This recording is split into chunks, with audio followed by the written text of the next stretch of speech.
Hi there. A small but intriguing leak came out for House of the Dragon a few weeks ago when HBO officially filed copyrights for new heraldry designs. We don't actually know what the new heraldry is because it's just text, it's not the drawing, but we know what they are from the books, from descriptions. And this might indicate houses that will appear prominently in the show that haven't been cut, that they might actually have, because there's like a dozen characters from the Riverlands. These are ones they might actually show prominently, or from the Reach. Now, if you follow my channel, I've noticed this before, that HBO has to file public copyrights for certain things, and there's public databases, so they can't hide this from us. So, like when they register titles for, here's another Game of Thrones prequel, I know to check these databases regularly. There's the US one and the European one of these two copyright databases. I was busy earlier this year from the personal stuff, so someone else actually noticed this first, but I know to regularly check these copyright databases. I've used this before. Back in early December, they registered two sets of heraldry on the same day. And this can't be the only heraldry that appears in the show. That's weird, because we saw more heraldry than this in the teaser trailer alone at the tournament scene. It's always weird how sometimes they get updated, sometimes they don't. And I think they update them as a batch of half a dozen at a time, so maybe other ones haven't been loaded up because they're spoilers. I'm not really sure, but let me run down these, actually about 10 or so heraldry copyrights that they filed.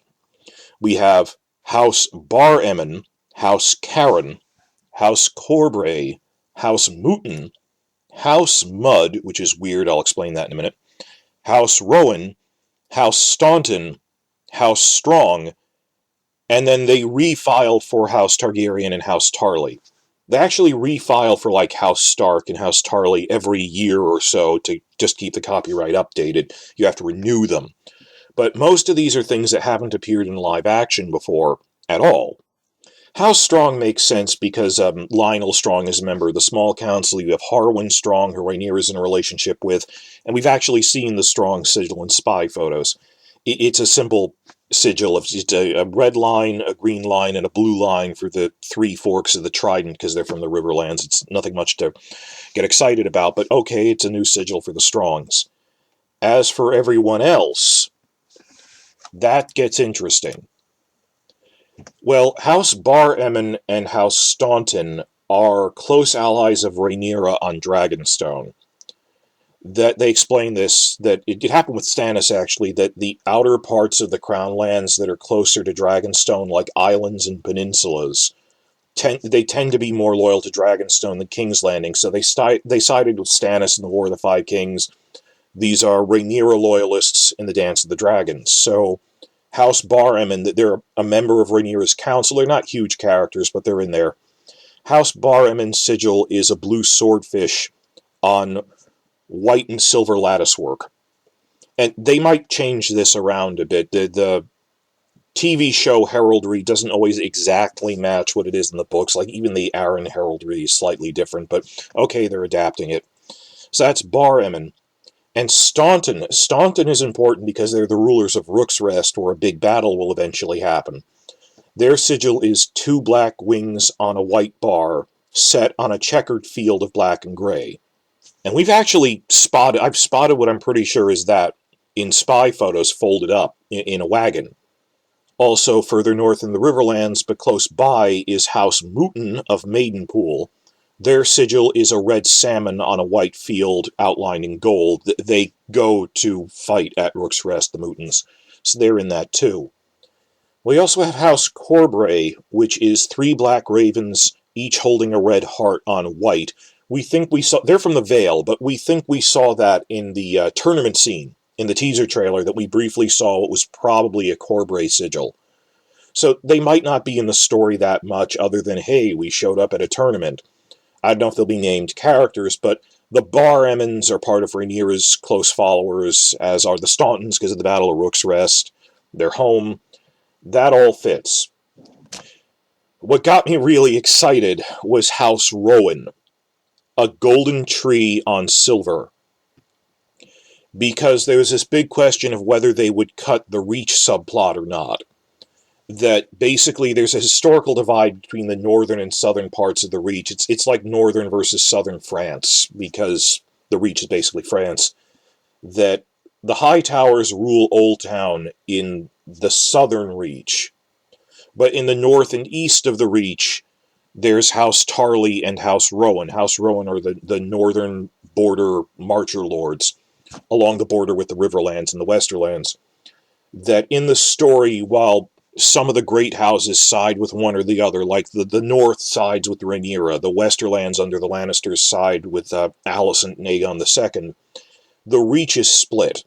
That they have a civil war within the Reach where the southern half sides with the Greens and the High Towers, but the northern and eastern parts, the Tarlys and the Rowans declare for Rhaenyra, and they fight at one of the major battles of the war is the Battle of the Honeywine, where there are prequel-era Tarlys allied with the Rowans, who fight them, but then Alicent's fourth child, Daeron the Daring, comes in and swoops in with his young dragon and manages to turn the tide. Separate issue, which I've made videos about, is we were wondering if Daeron would even be in the show. We thought he was cut for a while. Now the rumor is, no, there will be dialogue in Season 1 establishing that Daeron exists, but he won't be cast until Season 2, when he'll actually appear. Which, okay, that's how they handled Stannis in Game of Thrones Season 1. Like, they didn't cast him, but they mention he exists, that they're not going to go will they, won't they. They'll commit to he will show up next season by mentioning him. But I've talked about this before. I don't want them to burn through all this material. I want them to expand on things, and rather than... I hate it when Game of Thrones did that. They would cut Arya's subplots only to then invent other subplots. It had nothing to do with we're trying to make the most out of the source material. They were writing what they liked, and they just liked their material better. So when you could say, like, they're overusing Bronn, at the same time they're cutting out his subplot with House Stokeworth. That makes no sense. So the thing is, I want them to expand on pre-existing subplots from the books, and a big one is that the war is across all of Westeros. It's not just the fighting in and around the Crown Lands, King's Landing, and Dragonstone, that there's also battles in the Riverlands. And there's even fighting in the Reach. There's different fronts in the war, different theaters of war that are not directly connected, but they're all part of the same war. And a big part of that, which I didn't want to miss, is show the Reach subplot, which would only really be in Season 2. It's not that long, but show that not everyone in the Reach falls in line with the Greens, that the Tarlys and Rowans, and a couple of others, but you only really need to show two, declare for Rhaenyra. The Tarlys, of course, would be nice for the casual viewers unfamiliar with the source material, because they know the Tarlys. They're a known name from the Tarlys who appeared in Game of Thrones, Sam and eventually his whole family. There's a couple others like the Caswells who I hope appear but don't really need to. The Rowans are important if you read the books because their Lord Thaddeus Rowan later goes on to do other important political stuff years later after the war ends. So I'm tentatively hoping this means that this is a further sign that, yes, Daeron is in Season 2, and it's not just, oh, and Daeron's fighting the Tarlys, but he's fighting the Tarlys and the Rowans, that they're keeping in more of that book subplot, that they have to the Hightower army's huge, but they have to slowly fight their way across the Northern Reach, which means, for the better part of a year, which means they can't link up with the Lannister army to do more damage, and this is moving the pieces on the game board of why are things happening the way they're happening. The last one I'll mention is House Karen, because that ties into my last point. House Karen is from the Stormlands. Their sigil is Black Nightingales on yellow. We're pretty sure that Season 1 ends with the dance over Storm's End, and we will see Boros Baratheon and the other Baratheons, that they've even cast some of his daughters. He has 4 daughters. Boros Baratheon's wife is Alenda Karen. Well, Alenda Baratheon, born Alenda Karen. Could this indicate that she will appear as well? She should, and because she's an important character later, and like her clothing will have a Karen sigil on it or something. I'm not sure. But yeah, there's a Karen by marriage. Alenda Karen is in there. The issue is, think back to Game of Thrones Season 1. They didn't incrementally make heraldry on an as-need basis, and there's behind-the-scenes videos in Season 1 that explain this. They made most of the heraldry that would ever appear in the show in one big burst at the beginning of Season 1. Like, there aren't any Bolton characters in Season 1, but they'll have Bolton heraldry in the background at Robb Stark's War Council meetings. Because, they've read the first 4 or 5 books. They know they will need it later. So every piece of heraldry that you see in Seasons 1 to 4 was pretty much present in Season 1 at either a War Council, or a lot of them were introduced at the tournament in Season 1. Tournaments are events for people to display their heraldry and sigils very prominently. They're a great opportunity to both just introduce heraldry as an Easter egg, and also to set up, these are houses that will be important later in the story. For example, this is heraldry that appeared in the background of the tournament with Loras and the Mountain that Rides in Season 1. From the Westerlands, you had major Lannister vassals like heraldry for House Marbrand, House Lefford, and House Crakehall. You had stuff from the Reach. You had House Florent. Stannis' wife is a Florent. House Blackwood. There's like 1 or 2 speaking lines by characters, but we already have Blackwood and Bracken heraldry from the Riverlands. We've had them since Season 1, because they would put them in the background. And from the Stormlands, we have House Swan and House Caron. We already had House Caron heraldry. We've had it since Season 1. We never had a character from House Caron in Game of Thrones at all. We just had their heraldry as an Easter egg. Like, I don't think we ever really had, unless you count, like, Tywin's generals who appear once and never again. Like, mentioning them as an ongoing character by name, that if you didn't read the books, you wouldn't know, oh, that's Lord Lefford, that's Lord Crakehall. Some of this stuff is just totally in the background. But, okay, there was a Caron one there. Point being, just because these new copyright registrations include House Caron doesn't necessarily mean, doesn't equate to, why assuredly Elenda Caron will be a major character. It might be in the background. House Corbray, it doesn't mean that we're going to have a speaking role for House Corbray. It might just be because, as we saw in the teaser trailer, it appears during a tournament, without a major role. I'm not sure. What I hope is that, yeah, they'll have, like, a Lord Bar-Emmon who's just a recurring character, not a major one. The big one is, I hope that this is good news for House Rowan. One of 2 things is going to happen. Could be that this really indicates that we're going to have a big subplot with Daeron the Daring in Season 2, fighting the Tarlys and Rowans who declare for Rhaenyra, and we'll get Thaddeus Rowan as a character. Or it could mean that the Rowan sigil appears in the background in a tournament, and the Rowans are never mentioned by name in Season 2 onward. We don't know. It's a step in the right direction. The weird thing, though, and I saved this for last, is they also registered a heraldry for House Mud. House Mud ruled the Riverlands before the Andals came. They were the kings of the first men in the Riverlands who got defeated by the Andals, never to rise again.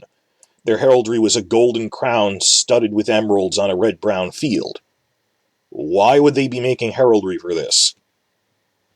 And my hope is, again, Game of Thrones Season 1, when, like, Ned is going through the genealogy book, it would have heraldry designs in it, for each house entry, like for House Umber, for House Baratheon, the heraldry designs.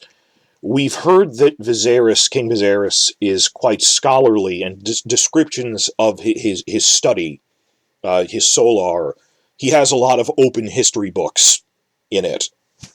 And so my theory is maybe they registered the sigil for House Bud because it just appears prominently in a book he's reading.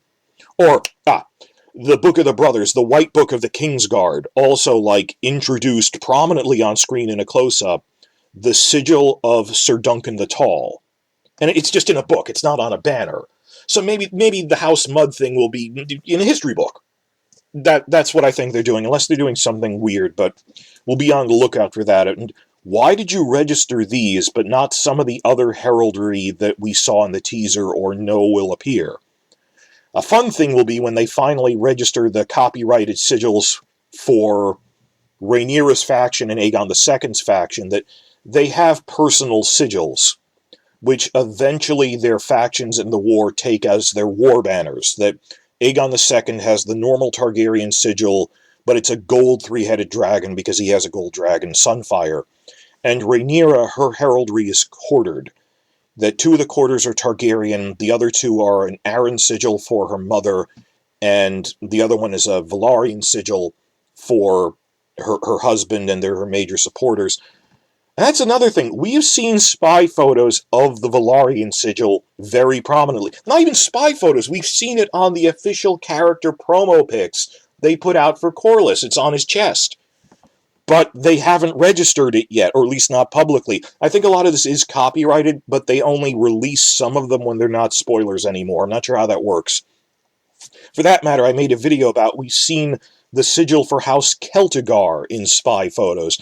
Like the Velaryons, they're another minor Valyrian family that settled on one of the islands around Dragonstone in Blackwater Bay. Like, why aren't the Velaryons and Celtigars in this list? I have no idea. But it has various implications for what they're doing, and I wonder if we'll even see the Rhaenyra and Aegon II sigils this season. Or maybe they'll be like personal sigils on their letters, but we won't see war banners of them, because I remember this from like the American Civil War, that people tend to think of like this was the Confederate battle flag and this was the United States flag. In the early months of the war, they actually had variant designs. They hadn't decided on it yet. Or the American Revolution. Remember the Gadsden flag with the snake saying, "Don't tread on me"? They eventually phased that out in favor of the Stars and Stripes. But, early installment weirdness, that in the first few months, when their factions were forming, like the Patriots were like, well, what should our flag be? And there were a couple of different ideas. So it mentions in Fire and Blood that, well, people tend to think of that they were always using those war banners, but actually in the first few battles of the war, they hadn't officially adopted the gold dragon as we are the greens, or the quartered Rhaenyra sigil as, no, we are the blacks, we are Rhaenyra faction. That at first they didn't know what flags to carry because, well, we're both Targaryen sides. So, like the opening battles of the war, like the Battle of the Burning Mill, maybe, I don't think as late as the Battle of the Honeywine. But some of the early battles, or like the Battle of Rook's Rest is actually relatively later. Is there going to be a point where we see them shifting to the Rhaenyra and Aegon sigils as this is a war banner? It's not just a sigil that she has as her personal seal. I don't know if that'll appear in Season 1. And we have fan art of it that we made, but we'll see if that happens. I haven't seen it yet. But there'll come a day when we see copyright Rhaenyra sigil, copyright Aegon II sigil. Or do they need to do that? Do you need to copyright a gold one instead of a red one? Interesting question. But it's fun that this is, a small leak, but it's confirmed. This isn't rumor, that we can see they're copywriting this heraldry. And what does this indicate about who will appear on screen? They need Staunton because of the Battle of Rook's Rest. We think that's in there. In the same pile in a wagon, I think I saw a heraldry for House Westerling. Because Harold Westerling, well, he's in the Kingsguard now, but his niece is the wife of the current Lord Lannister. Joanna Westerling becomes Joanna Lannister. I'm excited about the mention of House Rowan, though, and if nothing else, even if these just appear in the background, it's nice to have this heraldry. I'm not too excited about, like, it's a swordfish, but, like, the tree of House Rowan is a nice design. And they'll be introducing a lot new heraldry from various other things that we never got in Game of Thrones. And particularly, even though they mucked up the Velaryon sigil because it's a seahorse, the real animal, not this sin against nature horse's head on a fish, we still haven't seen the sigil for House Hightower. The Velaryons and the Hightowers are the two most important new houses that we're seeing in House of the Dragon that were never introduced in Game of Thrones, much less their sigils. And we still don't have the Hightower one. Like, every time we get a spy photo, the promo pic of Alicent Hightower or Otto Hightower, I keep hoping, when will they show us the Hightower sigil? We've heard that Alicent's brother, Gwaine Hightower, is also in the tournament scene, so maybe when the next trailer shows us like an alternate angle shot of the tournament scene, we'll finally get the official canon Hightower sigil for live action. I look forward to that, but I'll keep updating as we get this information about. We can tell from when they copyright things a few bits of information about what they're planning for the upcoming season and who will appear. So, like and subscribe. Tell me what you think in the comments about when are they going to introduce the Rhaenyra and Aegon II heraldry, because like early in the war, the first few months they actually weren't using them, but they adopted them over time. Does this indicate that the Rowans will be major characters, or like the Karens in Season 1, will House Karen just be an Easter egg, or will we actually see a Lenda Karen? Will Rowan just be a guy holding a Rowan banner, but the prequel Tarly does all the talking?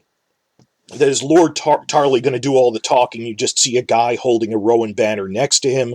Or is Thaddeus Rowan going to be a character in his own right opposite?